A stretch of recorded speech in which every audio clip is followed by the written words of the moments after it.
My name is Sofia Mendez, and for 3 weeks, I was an official videographer for the 2026 Winter Olympics in Cortina d'Ampezzo, Italy. Today, I am locked in an apartment in Lisbon, curtains drawn, 3 locks on the door, and the absolute certainty that something followed me from those mountains. I need to tell this, not for the 200,000 euros they offered me to stay quiet, but because they are coming back in 2030, and more people will disappear if no one knows the truth. It started as a dream job. February 2026, I received the email from the International Olympic Committee. Your cinematic skills are exceptionally suited for our special project. 6-figure salary, full VIP access. My mission: to capture footage of the night alpine skiing practices on Tofana di Mezzo mountain, the most dangerous and isolated slope in the Olympic complex. Night practices. That was already strange. But the money was too good to question. I arrived on February 7th. The Olympic Village was vibrant, flags of 91 countries fluttering in the freezing wind. Smiling athletes, camera flashes. But when I mentioned my assignment to Tofana di Mezzo, expressions changed. Eyes averted. Conversations died. An Italian security guard, Paio, pulled me aside on the 3rd day. "Signorina, have you been assigned to the Forgotten Mountain?" Forgotten Mountain? He made the sign of the cross. In 1956, when the Games were here for the first time, 3 skiers disappeared on that mountain during night practice. They never found the bodies, only pieces of equipment. And blood in the snow that wouldn't freeze. I laughed. Italian folklore, stories to scare tourists. But that night, when I climbed up to the slope for the first time at 11 p.m., carrying my Red Dragon 8 camera and lighting gear, the silence was different. It wasn't an absence of sound.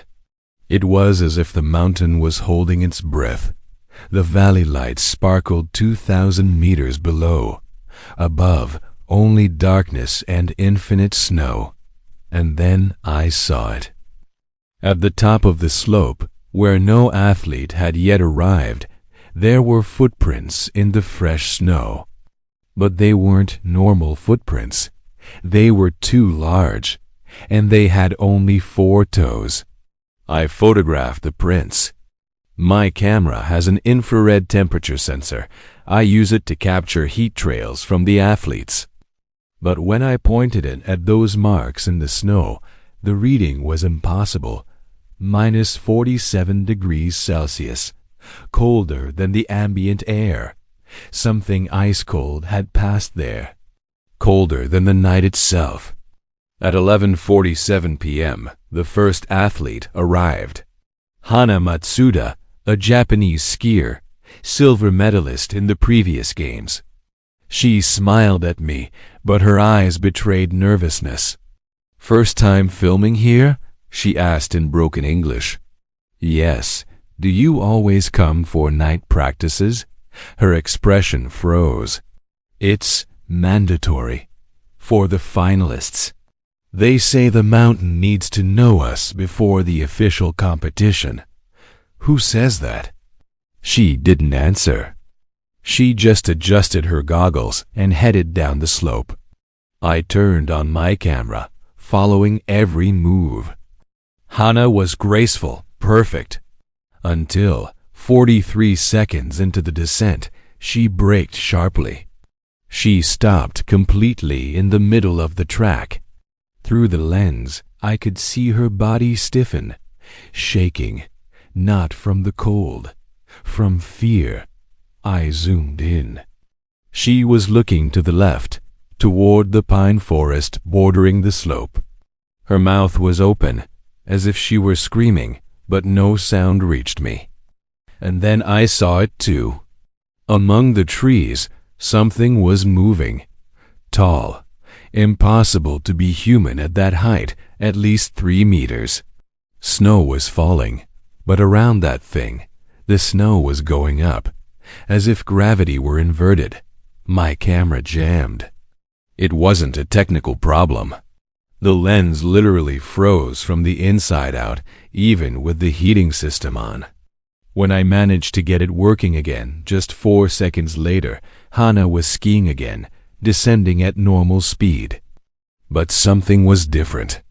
When she reached the end of the slope where I was standing, her face was empty, expressionless, glassy eyes, as if someone had switched something off inside her. "Hana? Are you okay?" She walked right past me. No answer, no look.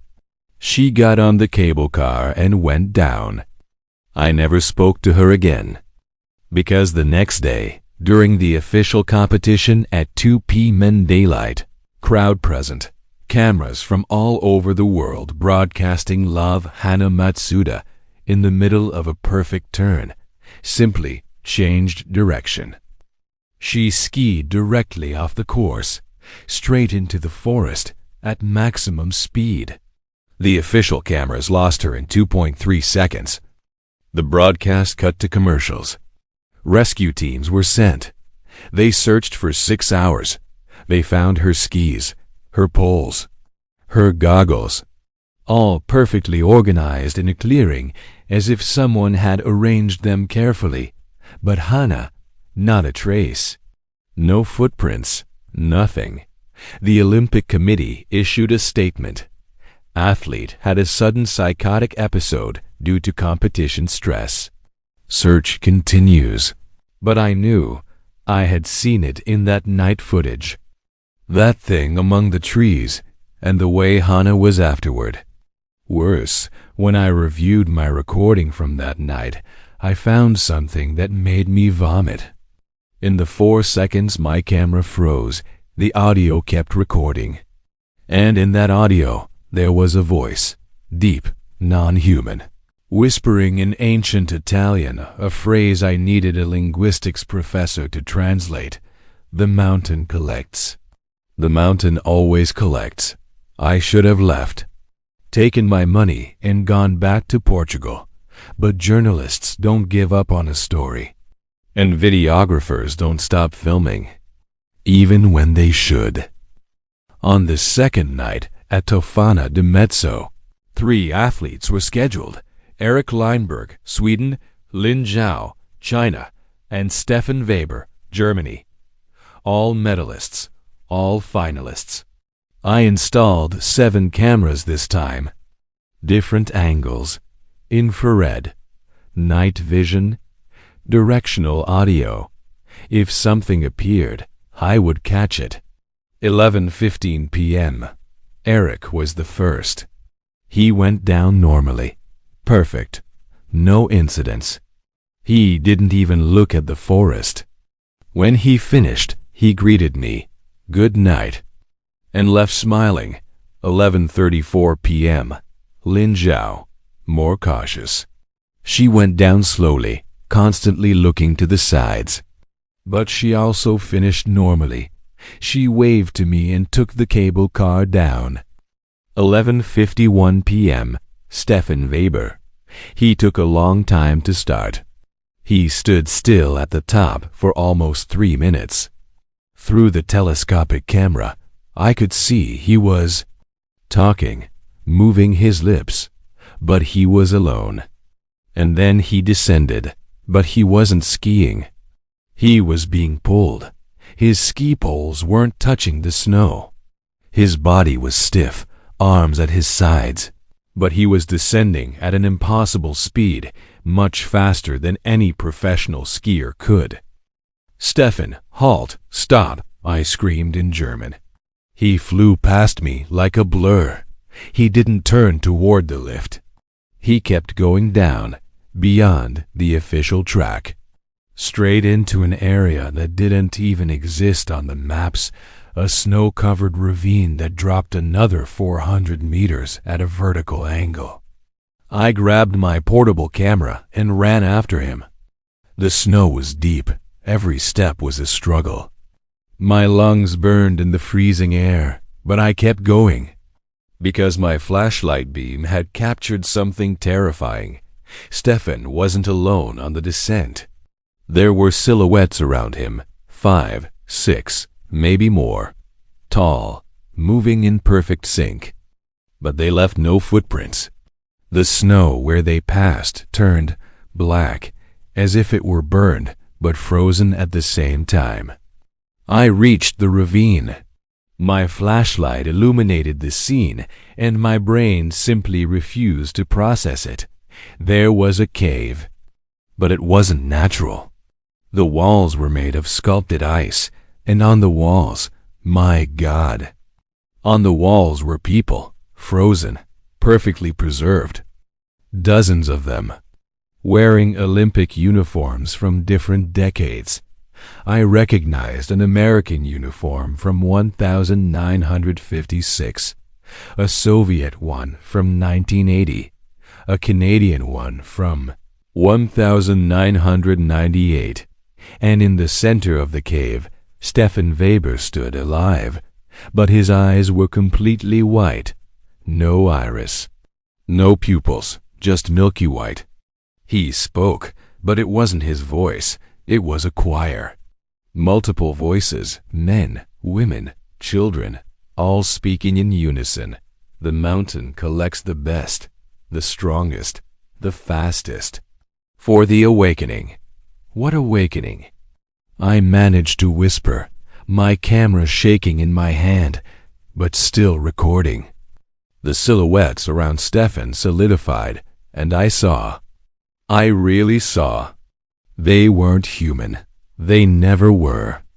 They were ancient. Blue-gray skin, eyes that glowed like ice under black light. Too tall, joints that bent at impossible angles. They have slept under the mountain for 10,000 years. The choir of voices continued through Stefan.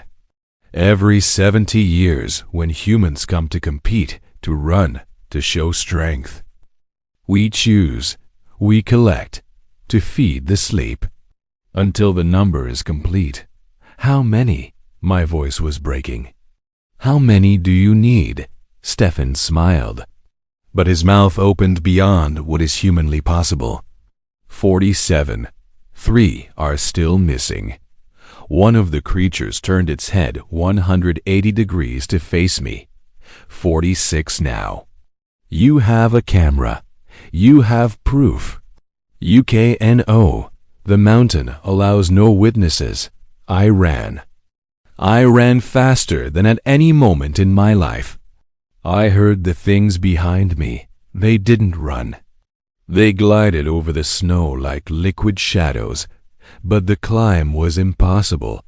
Too steep. Too far. And then a miracle. Lights. A rescue helicopter. Someone had triggered an emergency alert when Stefan didn't return. The creatures stopped, as if the lights repelled them. Or maybe they didn't want to be filmed by the helicopter cameras. They pulled me up. Safety. Warmth.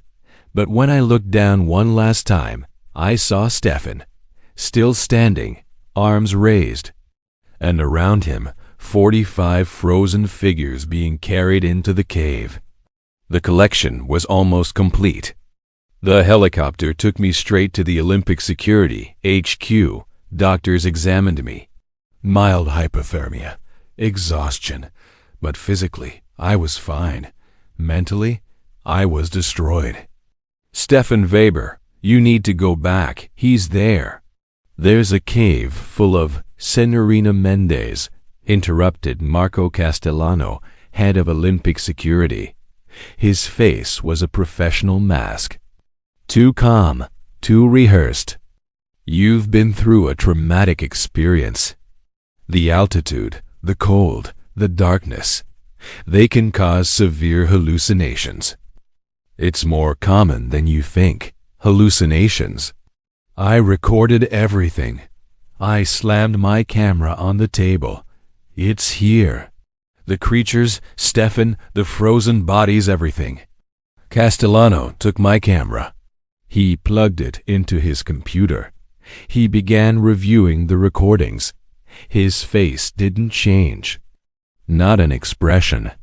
He watched 5 minutes in silence. Then, calmly, he removed the SD card. He put it inside a sealed envelope. This recording will be analyzed by our forensic team. For now, you are relieved of your duties. With full pay, of course. We suggest you return to Portugal immediately. You're not going to do anything? Signorina, he leaned in. Stefan Weber was found 40 minutes ago, alive, disoriented, but alive, uninjured. He fell into a deep snowbank and needed rescue. Exactly as the protocol predicts. My world spun. That's impossible. I saw him. He was delirious from hypothermia, like you. Rest, miss. It's the best medicine. They escorted me to my room. 2 guards stood at the door. For your protection, they said, but I knew it was a prison. I waited until 2 a.m. I went out the window ground floor, thank God. I had backed up the recordings to an encrypted cloud. I needed to find Stefan, confront him, make him remember. The Olympic Village was dead at that hour. Only security patrols. I found out where Stefan was staying. Room 847. I went up the fire escape. The door was unlocked. Stefan was sitting on the bed, light off. Only the glow of the city through the window. Stefan, I whispered. He turned his head, slowly, mechanical, and then I saw his eyes, still white, completely white. You shouldn't have come, Sophia. It wasn't his voice. It was that choir again. The mountain doesn't like imperfections in the collection. Stefan is with us now. But he needs to return to the competition tomorrow. He needs to look normal. Win the medal. And then what? Stefan smiled. He will disappear at the closing ceremony, with 2 others. 47 complete. 10,000 years of sleep end. And we awaken. I ran out. I stumbled down the stairs. I needed to warn someone, anyone. But when I reached the lobby, there were dozens of athletes, all in uniform, all awake at 2 a.m., all looking at me with white eyes. The collection is almost complete, Sophia, they said in unison. You will be the 46th. I don't know how I managed to get out of there. Fragmented memories, running through the snow, stealing a car, driving for 8 hours until I could get a flight to Lisbon. Now I am here. They're still looking for me. Because I have the recordings. I have the real proof. My name is Sofia Mendes, and I'm a journalist. Or I was. Now I'm just a target. What I'm about to tell you will sound insane, but you have to listen. Our future, the future of the Olympics, depends on it. On February 23, 2026, during the closing ceremony of the Winter Olympics in Milan and Cortina, 3 athletes mysteriously disappeared. Stefan Weber, the gold medalist, Lin Zhao, who won silver, and Eric Leinberg, the bronze medalist. All were alpine skiers.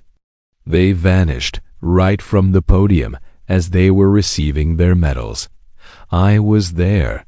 I was filming. Security cameras caught it all. One frame, they were there, smiling, waving to the crowds. The next frame, they were just gone. Not a blur, not a flash, just an empty space where 3 human beings once stood. The IOC, the International Olympic Committee, quickly declared an undisclosed security incident. The media blackout was immediate and absolute. The families of the athletes received multi-million-dollar compensation packages, along with non-disclosure agreements so airtight they might as well have been buried in vaults. Since then, total, deafening silence. The world moved on. But I couldn't. I knew what I saw, and I know the truth. The number 47 was completed. And something ancient, something that has been sleeping for millennia under that mountain, woke up. It's almost over for me. But the worst is yet to come. In this last recording, I'm going to show you what's happening right now, why I'm running for my life. And I'm going to give you a warning for the year 2030, a warning that could save lives. So please, don't leave. Don't close this video. You need to know. Today is February 18th, 2026. It's been exactly 23 days since those 3 medalists vanished into thin air. And the entire world is deliberately ignoring what is happening in Italy.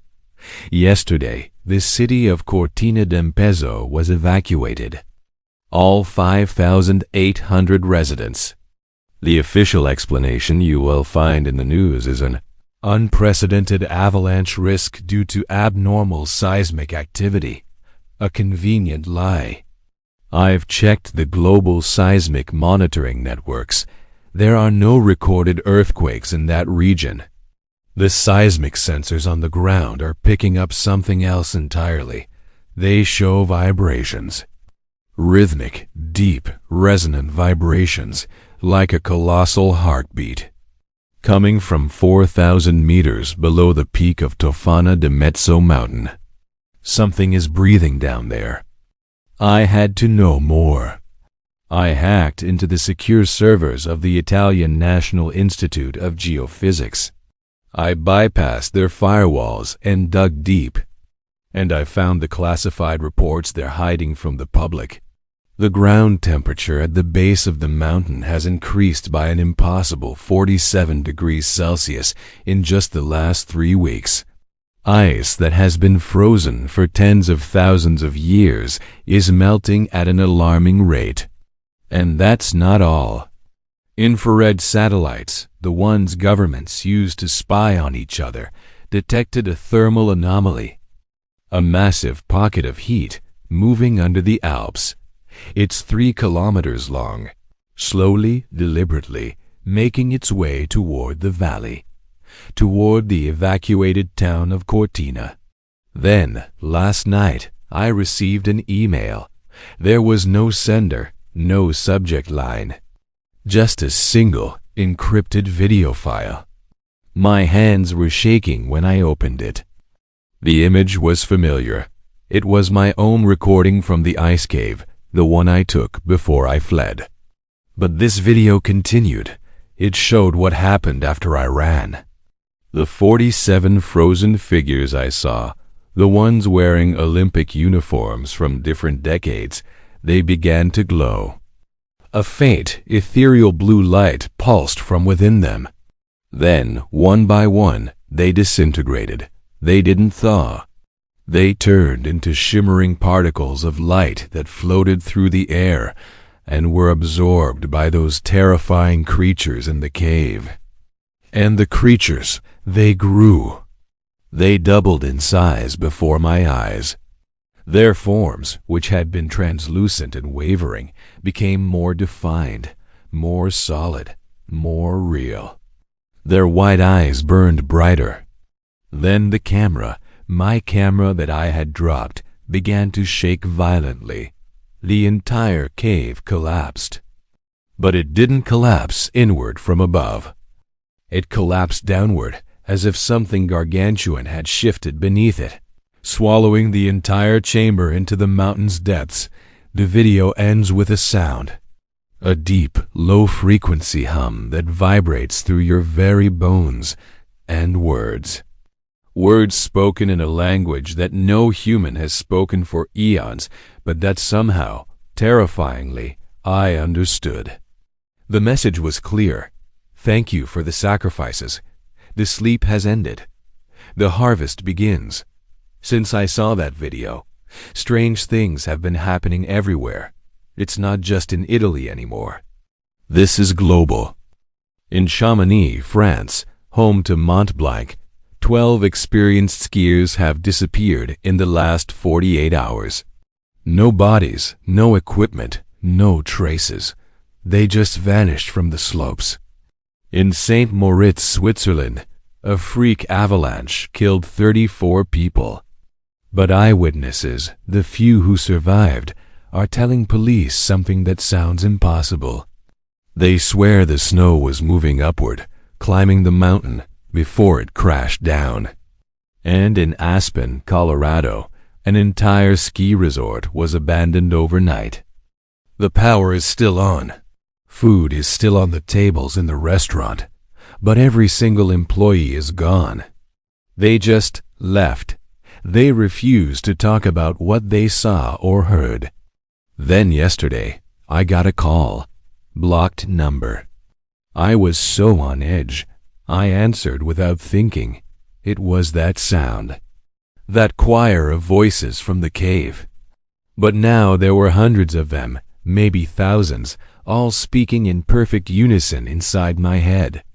They said my name. Sofia, journalist, witness. You have 47 hours to destroy all your recordings and never speak of this again. Or you will be the first of the new collection. I managed to choke out a question. New collection? And the voices laughed, a sound like grinding glaciers. The 2030 Winter Games will be in Sapporo, Japan. Ancient mountains. More of our kind sleep there. They are stirring. And they will need 47 new ones to fully awaken. Then Vancouver in 2034. Then Innsbruck in 2038. Then forever. You're just going to keep doing this? Forever? I asked, my voice trembling. The laughter echoed again. Humans love competition. You love pushing your limits. You seek out the highest peaks, the most dangerous slopes, to prove your strength. You literally offer yourselves to the mountains. Why would we ever stop? The call dropped. So, here I am. In this cheap, anonymous hotel room, recording this video. I'm uploading it directly to this platform before they can find me. Because I know they will. They are closing in. 3 hours ago, my neighbor from across the hall knocked on my door, an elderly woman. She asked if I was okay, if I'd seen the international news. I said yes. Why? She looked nervous. They're looking for you, she whispered. A Portuguese woman, a journalist missing from the Olympics. They're saying you're unwell, dangerous. I looked out my window. There was a black unmarked car parked across the street. 3 people inside. They weren't talking. They weren't on their phones. They were just watching my building, and then I saw it. The driver slowly turned his head to look directly up at my window. Even from this distance, even through the tinted glass of the car, I saw his eyes. They were solid white, no iris, no pupil. Just pure, luminous white. I have to leave now. I'm going to the countryside, somewhere flat, somewhere without snow, without mountains. I'm going to wipe my laptop, my phones, my hard drives. Everything will be deleted except this one video. This is my last message. But if you are watching this, please, I am begging you, do not ignore it. Do not laugh this off as just another creepy internet story. In 2030, when the Winter Olympics begin in Sapporo, do not watch, don't tune in, don't celebrate the spectacle. And if you know an athlete, anyone who is training to compete there, Beg them not to go. Show them this video. The glory isn't worth it, because the mountain collects. The mountain is hungry, and once you are chosen, there is no escape. What was that? There's someone at my door, heavy pounding. They found me. They're here. If this video gets through, if you're seeing this, share it, download it, re-upload it, make it go viral. Our only protection is knowledge. The more people who know the truth, the harder it will be for them to stay hidden in the shadows. And if you live near mountains, especially mountains that host winter competitions, pay attention. Listen. If the snow starts falling upward, if you hear whispers in ancient forgotten languages carried on the wind, if you see footprints in the snow with 4 toes, run. Run and don't ever look back. They're breaking down the door. It's over for me. But it's not over for you. Remember, 2030. Sapporo. 47 new ones. Don't let it happen. Don't let them win.